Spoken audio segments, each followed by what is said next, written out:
이 묵상의 주제가 암몬 족속에게 이르기를. 우리 먼저 3절 말씀을 함께 읽습니다. 인자야, 암몬 족속을 향하여 그들을 쳐서 예언하라. 너는 암몬 족속에게 이르기를 너희는 그 여호와의 말씀을 들을지어다. 우리 한글 개역 성경에는 2절과 3절이 하나로 묶여 있습니다. 우리가 오늘 이 말씀을 이해하기 위해서 먼저 이 지도를 잘 우리가 살펴볼 수 있기를 바랍니다.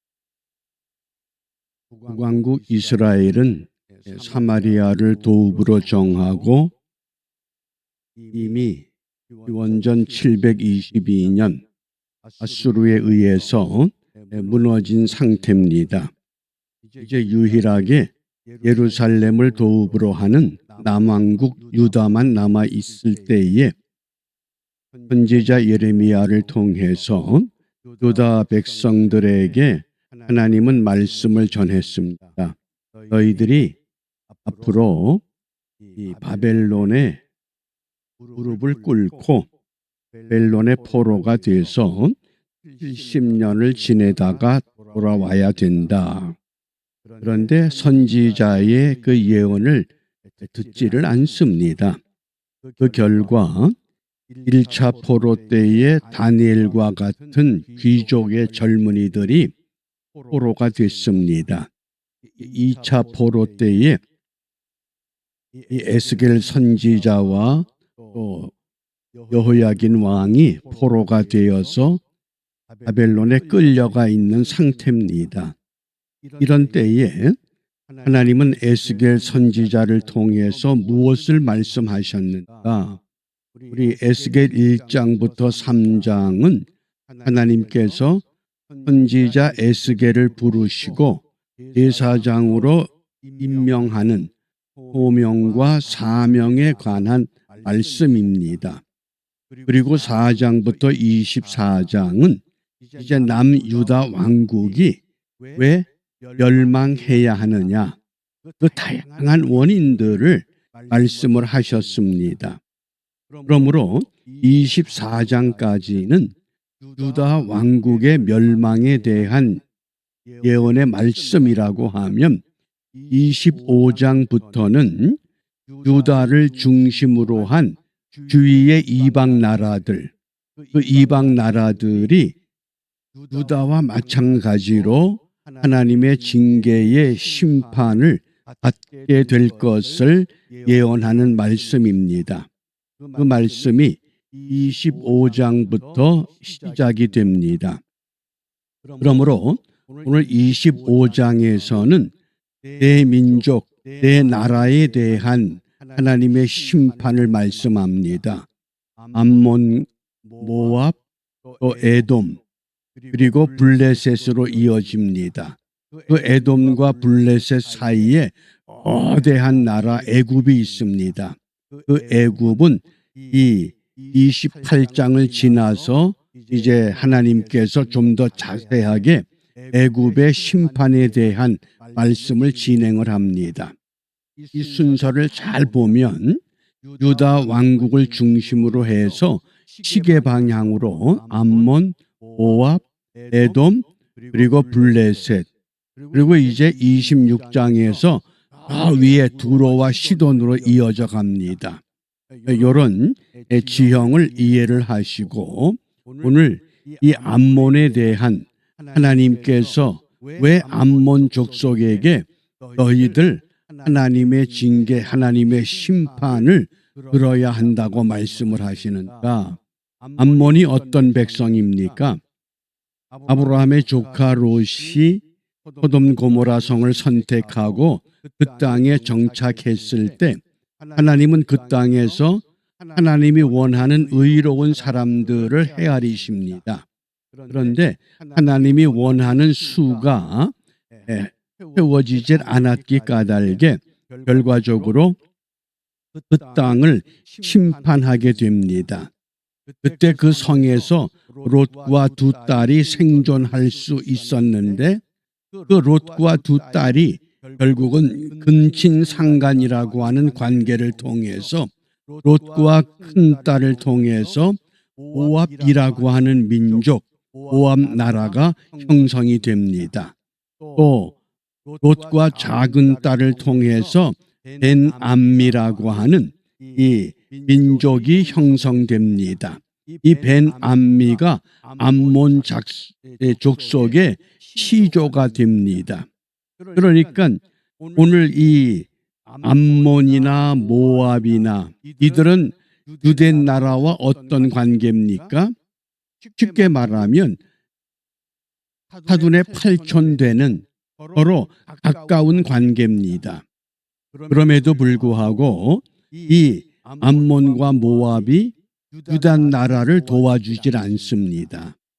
하나님은 그것을 이제 심판하시겠다고 말씀을 합니다. 그래서 3절 말씀에 보면 이 모압 족속들이 유다에 대해서 어떻게 대했느냐?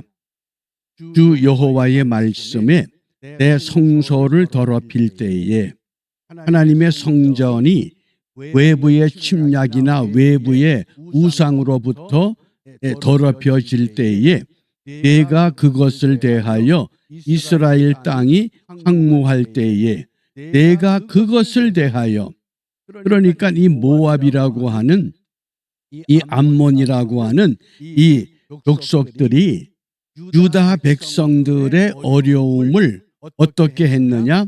유다 족속이 사로잡힐 때에 내가 그들을 대하여 이르기를 아하 좋다. 잘 됐구나. 우리가 사촌이 땅을 잡은 배가 아프다는 속담처럼 유다가 무너져 가는 것을 아하 좋다. 이렇게 생각했던 민족 그들이 암몬 족속이었다고 하는 것, 그것 때문에 하나님께서 하나님의 백성들, 하나님의 그 나라가 하나님의 허락을 받은 유다 나라, 그들이 하나님의 징계를 받는 건 어떻게 보면 당연한 이치인 줄 압니다. 그런데 왜 그러면 주위에 다른 이방 나라들까지 하나님이 심판하시는가? 우리가 그 이유를 에스겔서를 통해서 잘 배워야 합니다. 왜 하나님은 오늘 이 암몬과 모압과 에돔과 블레셋에 대해서 심판하고 징계하십니까? 왜 그렇습니까? 하나님을 섬기는 하나님의 백성들이 잘못했을 때 하나님이 그들에게 징계하는 건 마땅한 도리인 줄 압니다. 그런데 그들만 징계하는 것이 아니라 그 주위에 있는 것까지 같이 징계를 받습니다. 왜 그럴까요? 그 이유를 오늘 우리가 에스겔서의 이방에 대한 심판의 그 과정을 살펴보면 세 가지 이유가 있다는 것을 기억해 주시길 바랍니다. 첫 번째는 세상의 주인이 하나님이시라고 하는 것을 의미합니다. 유다 나라만 하나님의 백성이 아니라 이방 나라, 이방 민족들도 하나님께 속한 것이다. 왜냐하면 이 세상을 하나님이 창조하셨기 때문입니다.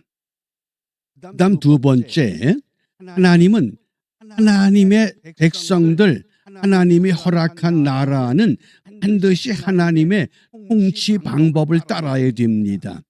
그 통치 방법이 뭡니까?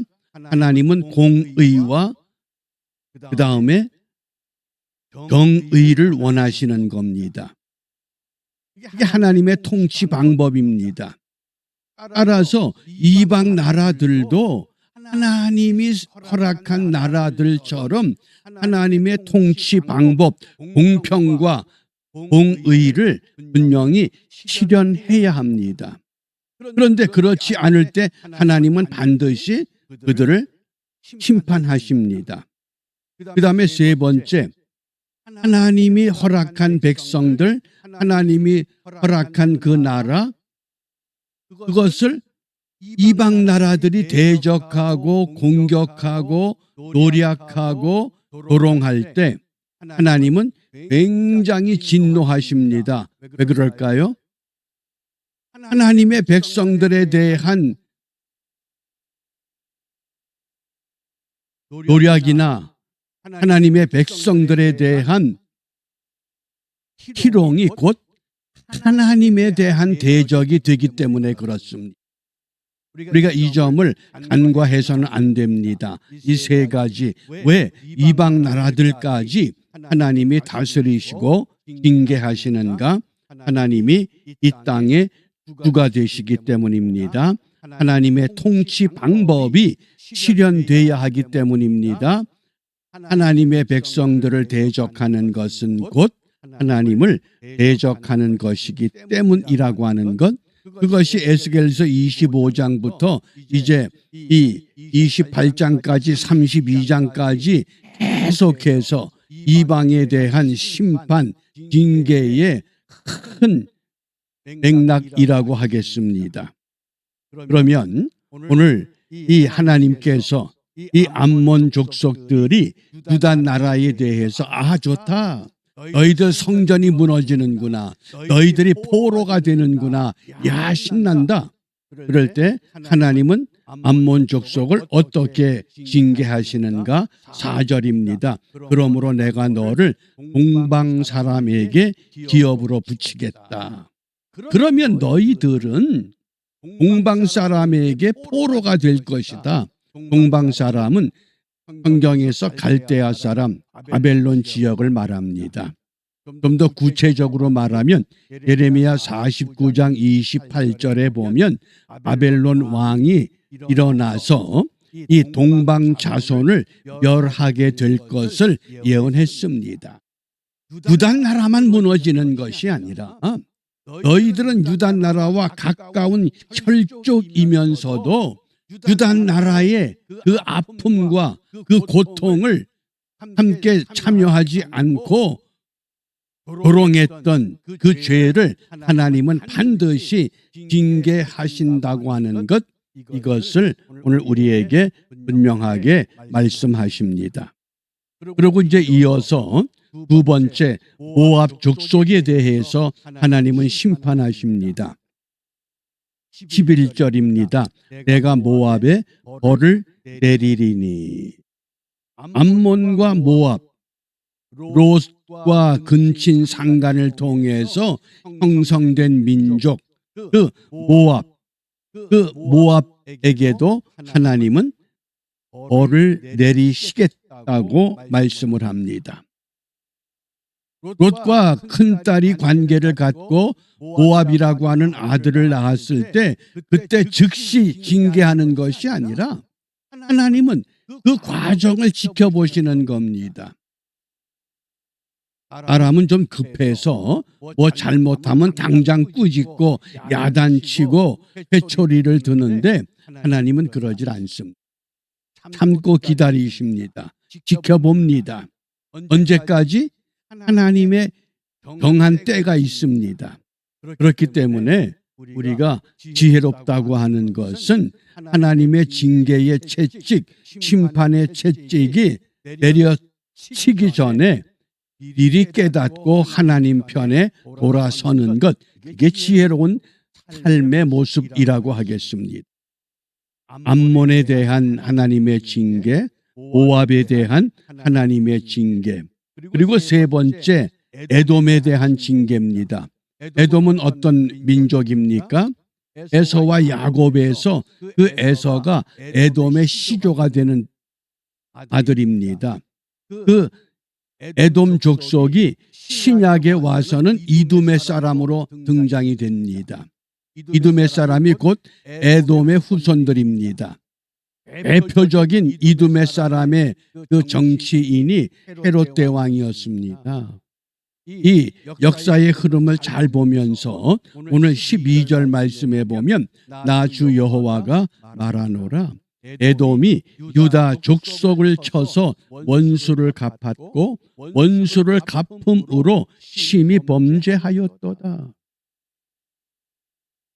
어떻게 보면 가까운 이웃인데도 불구하고 그들이 고통을 받고 그들이 어려움을 겪을 때 그들을 돕지 않는 이것, 하나님의 공평과 공의에 어긋난다고 하는 교훈입니다.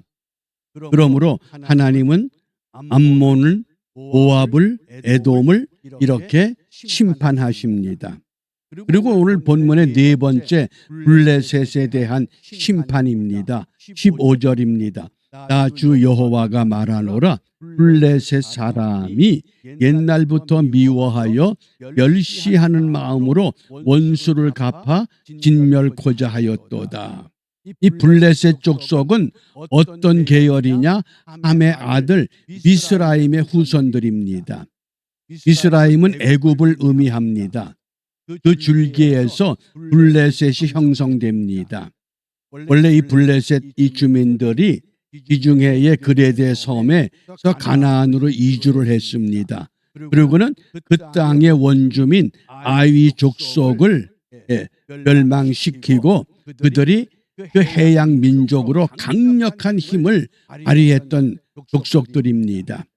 그래서 5개의 그 도시 국가를 하나로 묶어서 블레셋 이런 이름으로 성경에서 활동했던 것을 우리가 기억할 수 있습니다. 그러면 유다 나라가 하나님의 심판을 받을 때 하나님은 유다만 무너뜨린 것이 아니라 그 주위에 암몬과 모압과 에돔과 블레셋까지 다스리시고 심판하는 이유가 무엇이냐? 온 땅의 주가 여호와 하나님이시라고 하는 것. 우리가 이것을 기억하면서 오늘 이제 계속 에스겔서를 읽어가야 하겠습니다. 그러면 우리가 이 아침에 무엇을 기도하느냐? 잠언 21장 3절에 의와 공평을 행하는 것은 의와 공평을 행하는 것은 하나님이 원하는 방법입니다. 의와 공평, 제사 드리는 것보다 여호와께서 기쁘게 여기신, 요즘으로 말하면 예배를 수천 번 드리는 것보다 삶의 현장에서 의롭고 공평하게 행하는 것을 더 원한다, 그 뜻입니다. 예배를 무시하려는 것이 아니라 예배하는 자들이 세상에 나가서 의와 공평을 행하지 않기 까닭에 세상이 너무 시끄럽다고 탄식하십니다. 그러므로 우리가 오늘 무엇을 기도하느냐? 공의가 실현되는 세상을 위해서 기도해야 됩니다. 우리 정치인들 가운데 여당 야당을 망라해서 그들 가운데 기독교인들이 얼마나 많습니까? 그런데 전혀 그리스도인의 향기가 드러나질 않습니다. 왜 그럴까요? 의와 공평을 잃어버렸기 때문에 당리당략에 의해서 움직이지 하나님이 원하는 너희는 세상의 소금이요 세상의 빛이라고 하는 이 진리의 가르침과는 상관이 없는 일을 진행하고 있다는 겁니다. 그러므로 공의가 실현되는 이 세상이 회복되기 위해서 먼저 믿음의 사람들이 믿음의 본이 되는 삶을 회복해야 합니다. 세상 사람들은 이미 하나님께서 징계의 대상으로 결정을 해 놓았다 그러면 믿음의 사람들을 통해서 그들을 깨우쳐야 됩니다. 믿음의 본이 되는 삶을 회복해야 합니다. 그러면 법과 질서가 조화를 이루는 멋진 세상이 회복되는 줄 압니다. 이러한 일이 은혜 가운데 이루어질 수 있도록 우리가 이 아침에 다시 한번 오늘의 현실을 우리가 믿음의 눈으로 직시하면서 우리 한 사람 한 사람 나를 통해서 하나님이 무엇을 원하시는가를 정확히 알고 그 일에 바른 충성의 삶을 결단하는 이 아침 시간이 되시기를 바랍니다. 기도하겠습니다. 온 땅의 주인 되시는 하나님 아버지, 지구촌 도처에서 일어나는 사건과 자연 현상을 통하여 하나님은 지금도 우리에게 분명한 음성으로 말씀을 하십니다. 비옵기는 주를 믿는 모든 성도들이 들을 수 있는 귀를 열어주시고 믿을 수 있는 마음과 깨닫는 마음을 회복시켜 주셔서 모든 성도들이 먼저 각자 맡은 그 삶의 자리에서 하나님이 원하시는 공의와 공평과 자비의 삶을 실천할 수 있도록 인도해 주시사 하나님의 뜻이 하늘에서 이루어진 것처럼 이 땅에서 하나님의 백성들을 통하여 이루어짐으로 말미암아 새로운 소망의 세상을 열어갈 수 있는 복된 하루가 되도록 축복하여 주시옵소서. 예수님 이름으로 기도합니다.